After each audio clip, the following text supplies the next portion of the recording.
अस्सलाम वालेकुम। उम्मीद है आप लोग ठीक हैं, खैरियत से हैं। खुदा की ज़ात आप लोगों को अपने हिफ्ज़ व अमान में रखे। हमारी दुआएँ हमेशा आपके साथ हैं, खुश रहें, आबाद रहें, वालिदैन का साया आपके सरों पर कायम रहे।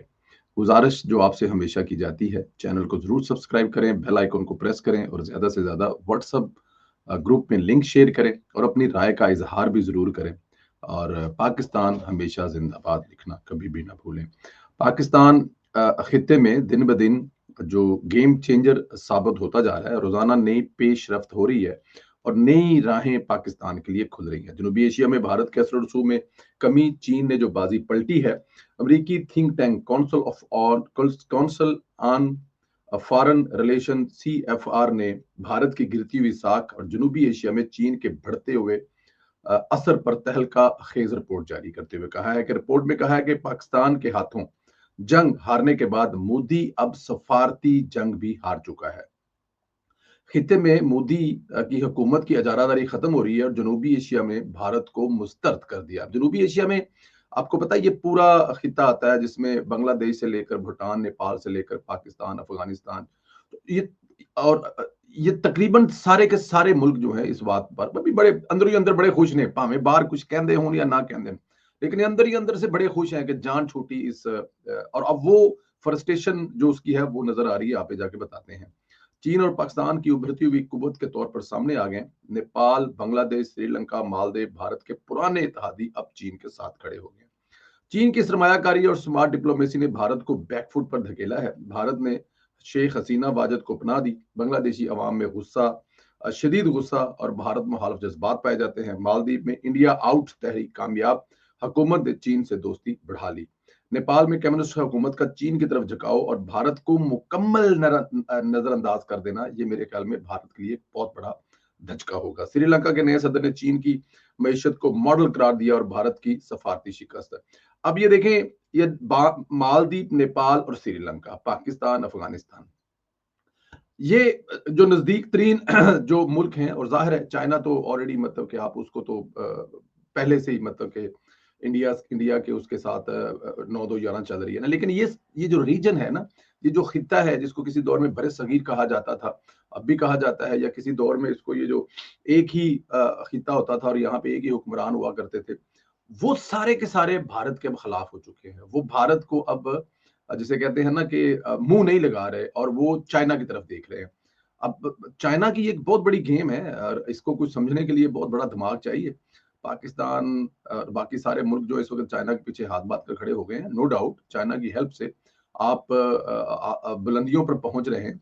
लेकिन बहुत सारी चीजें ऐसी हैं वो भी दिलों और दिमागों में चल रही हैं, अमेरिका को लेकर, चाइना को लेकर, पाकिस्तान, इंडिया को क्यों इतना डाउन। बट एनी हाउ इस वक्त हमें सिर्फ अपनी जो फतह है उसको एंजॉय करना चाहिए। ऐसी रिपोर्ट पाकिस्तान की भारत की शिकस्त के बाद ही आ रही है, यानी भारत को खित्ते का चौधरी ना बनने देना पाकिस्तान के हाथों में है और पाकिस्तान ने भारत का ये ख्वाब बड़ी हद तक चिकना चूर कर दिया है।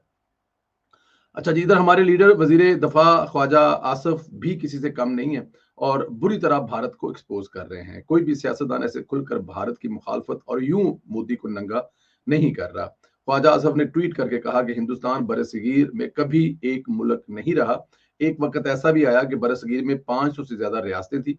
मुसलमानों की हुक्मरानी के दौरान कुछ मुख्तलिफ वक्फे आए जब हिंदुस्तान बदखशां से बंगाल तक हुक्मरान रहा। इस वक्त भारत में दर्जनों मुसल्लह आज़ादी अलहदगी की तहरीकें चल रही हैं। ये मौजूदा दौर की बात कर रहे हैं। मोदी जैसे हुक्मरान तारीख में जब आए तो मुल्क मुंतशिर हुए और ये माजी में भी ऐसा हुआ है।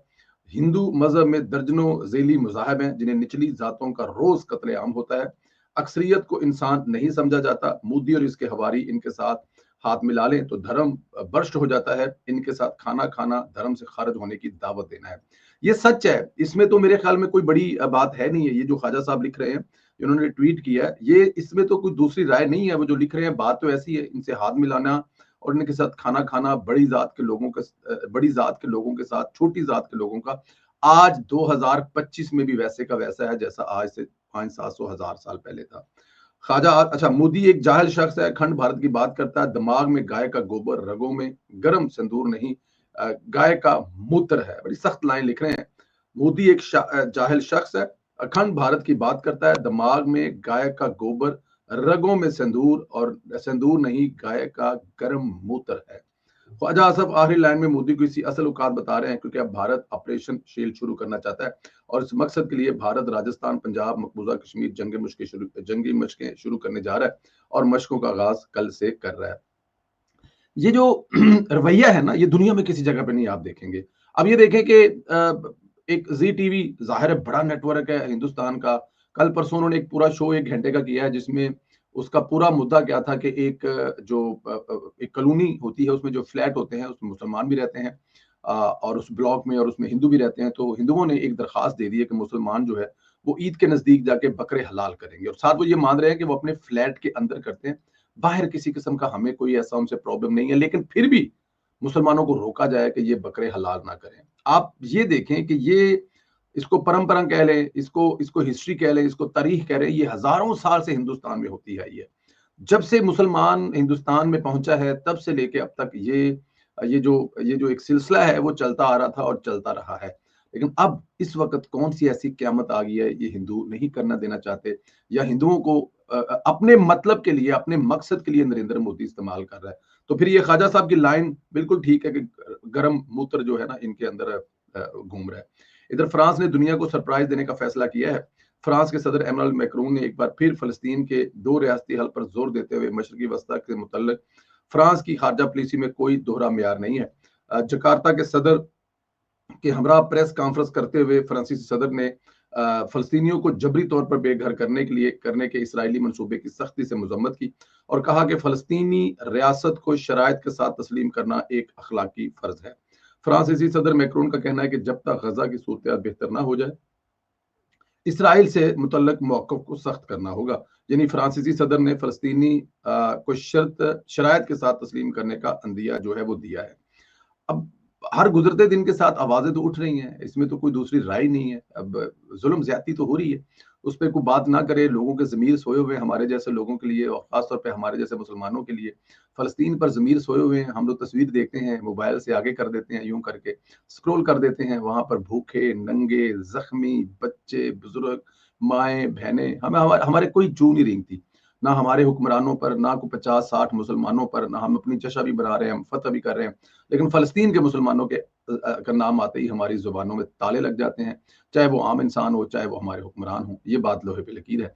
लेकिन जब भी कोई ऐसी बात होती है, मुझे याद है कि लंदन में सद्दाम हुसैन के हक में मिलियन मार्च, जिसमें वाक़ई मिलियन लोग होते थे, वो एक क्रिश्चियन मुल्क में हुए, वो एक इंग्लैंड में हुए और मुसलमान लीडर के हक में हुए। लेकिन हमारे यहाँ ऐसा सब कुछ करना जो है वो काफ़ी, हमारे यहाँ ड्रामे हैं, वो चाहे इस्लामाबाद बंद करा लो, चाहे कोई और बंद करा लो, केएफसी तोड़ा लो, मैकडॉनल्ड तोड़ा लो, ये सब कुछ करवा लो, कोला, सेवन अप का बायकॉट करके उसकी जगह पे लोकल अपनी प्रोडक्ट आगे कर दो और उनकी तोड़नी शुरू कर दो ताकि हमारा बिकना शुरू हो जाए। तो इस किस्म के ड्रामे हो सकते हैं। फ़लस्तीन और गज़ा के नाम पर करोड़ों रुपया इकट्ठा होता है, लेकिन वहाँ पे कुछ नहीं पहुँचता। जितना पैसा पाकिस्तान में इकट्ठा होता है, शायद दुनिया में कहीं इकट्ठा होता हो फ़लस्तीन के नाम पर, लेकिन पहुँचता कहीं नहीं है। खैर, इधर पीटीआई की बात करें तो जो लोग दावा कर रहे हैं इमरान खान 5 जून को रहा हो जाएंगे, इनके लिए अर्ज है कि 5 जून को इमरान खान की सजा मुअत्तली का केस है। 5 जून को नोटिस होंगे, समाअत होगी, बाकी चीजें होंगी। रहाई तो अभी बहुत दूर की बात है। रहाई पर ओस डालते हुए फैसल चौधरी ने भी कह दिया, इस वक्त एस्टेब्लिशमेंट या हुकूमत की कोई मजबूरी नजर नहीं आती कि वो इमरान खान से बातचीत करे और अगर वो करेंगे तो अपनी शराइत पर करेंगे। और फैसल चौधरी इमरान खान के वकील हैं और बात उन्होंने बिल्कुल सच की है कि इस वक्त एस्टेब्लिशमेंट को किसी किस्म का कोई लालच नहीं है, किसी किस्म की कोई मजबूरी नहीं है और ना ही कोई हुकूमत की मजबूरी है। हुकूमत और एस्टेब्लिशमेंट इस वक्त आसमान की बुलंदियों पर है। आप जिसे कह सकते हैं कि हर लिहाज से, चाहे उनकी मैशियत हो, चाहे हिंदुस्तान को फतह करना हो, चाहे सफारती सतह हो, तो इमरान खान का ना रोल बनता है और ना ही इमरान खान को यहाँ पर कोई रोल मिल रहा है। तो इसलिए मेरा नहीं ख्याल कि इमरान खान साहब से बात करने के लिए एस्टेब्लिशमेंट को किसी किस्म की जल्दी होगी। अच्छा, आपने दोस्तों एक माजी में मिसाल सुनी होगी, हिंदुस्तानी चीफ ऑफ आर्मी स्टाफ जो है उनकी मैं आपको कहानी सुनाना चाहता हूँ। एक मिसाल सुनी होगी, एक बादशाह था, उसके दरबार में कुछ गाने के लिए आए, तो बादशाह थोड़े से टुन थे या फिर उनको वाक़ई उनका गाना बड़ा अच्छा लग रहा, तो वो वाह-वाह किए जा रहे थे और कह रहे थे कि ये जो गाने वाले हैं इनको इतने घोड़े दे दो और गाने वाले ज़रा और जोशो खरोश से गाते थे। और फिर करते-करते जब उनको एक रियासत भी उनके नाम पर कर दी, तो वो सलाम करते-करते चले गए। 2-3 दिन गुज़र गए, तो बादशाह की तरफ से कोई पैगाम जब नहीं आया, तो गाने वाले दोबारा पहुँचे और बादशाह से टाइम लिया और मुलाकात की, तो बादशाह सलामत के हुज़ूर पेश होकर कहा कि बादशाह सलामत, उस रात को आपने हमारे साथ कुछ वादे किए थे, तो उनको पूरा करने का वक़्त आ गया, अभी तक वो हमसे राब्ता नहीं किया गया। तो बादशाह ने कहा कि उस रात को तुमने मेरे कान बड़े खुश किए और मैंने तुम्हारे कान खुश किए, तो इसके अलावा और कुछ भी नहीं है। अब आर्मी चीफ जो भारत के हैं वो पंडित हैं जी, बहुत बड़े पंडित हैं। उनका नाम मेरे ज़हन से निकल रहा है। अच्छा, उस पंडित को मिले हैं और वो पंडित जो है मतलब इस किस्म के वो पता नहीं उनके क्या वो कोई हम जो दुआ कहते हैं तो वो पता नहीं क्या कहते हैं। और उन्होंने जो उनको कहा है कि जाएँ जी अब आप जीतेंगे और आप जंग नहीं हारेंगे और देखें सेक्युलर मुल्क होने का दावा करने वाला भारत, जो वहाँ पर एक एक पूरी दुनिया में दावा करता है, तो वहाँ पर एक मज़हबी रहनुमा को, एक पंडित को आर्मी चीफ वर्दी के अंदर मिल रहा है। अब खुद इस बात से अंदाज़ा कर लें कि ये भारत वाले किस हद तक गिर गए हैं।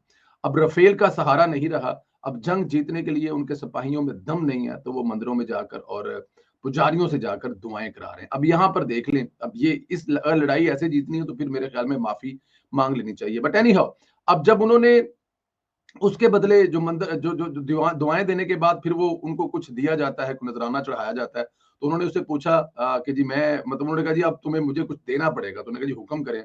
उसने कहा जी मुझे जो कश्मीर है पाकिस्तान के पास वो मुझे चाहिए। तो आर्मी चीफ साहब जो है ना, वो उनसे वादा कर रहे हैं कि पाकिस्तान वाला जो कश्मीर है ना, वो भी आपको दे दिया जाएगा। ਭਾਜਨ ਤੁਹਾਨੂੰ ਹਾਲੀ ਲਾਹੌਰ ਵਾਲਾ ਨਾਸ਼ਤਾ ਭੁੱਲਿਆ ਤਾਂ ਨਹੀਂ ਹੋਣਾ ਹੈਗਾ ਜਦ ਤੁਹਾਨੂੰ ਲਾਹੌਰ ਨਾਸ਼ਤਾ ਕਰਵਾਇਆ ਸੀ ਔਰ ਤੁਹਾਨੂੰ ਇਹ 2025 ਦੇ ਵਿੱਚ ਜੋ ਛਿੱਤਰ ਤੁਹਾਡੇ ਮੁਲਕ ਦੇ ਵਿੱਚ ਮਾਰੇ ਨੇ, ਤੁਹਾਡੇ ਸਿਸਟਮ ਤਬਾਹ ਕੀਤੇ ਤੁਸੀਂ ਭੁੱਲੇ ਤੇ ਨਹੀਂ ਹੈ। ਤੁਹਾਨੂੰ ਵਾਅਦਾ ਕਰਦਿਆਂ ਹੋਇਆਂ ਉਸ ਵਿਚਾਰੇ ਸ਼ਰੀਫ ਪੁਜਾਰੀ ਨਾਲ ਸ਼ਰਮ ਤੇ ਨਹੀਂ ਆਈ ਜਾਂ ਫਿਰ ਐਂਡ ਆਫ ਡੇ ਤੇ ਇਹੀ ਹੋਣਾ ਹੈ कि तुसी मेरे कान खुश कीते तो मैं ਤੁਹਾਡੇ कान खुश कीते। अब अंदाजा कर ले अगर बात यहाँ तक पहुंच गई है तो मेरे ख्याल में सुलह कर लेनी चाहिए हिंदुस्तान को। आप अपना ख्याल रखें, खुदा की ज़ात आपको अपने रहमो करम में रखे, हिफ्ज़ो अमान में रखे। दुआएं हमारी आपके साथ हैं। चैनल को ज़रूर सब्सक्राइब करें, बेल आइकन को प्रेस करें और अपनी राय का इजहार ज़रूर करें और साथ में पाकिस्तान हमेशा जिंदाबाद ज़रूर लिखें। बहुत शुक्रिया, खुदा हाफिज़।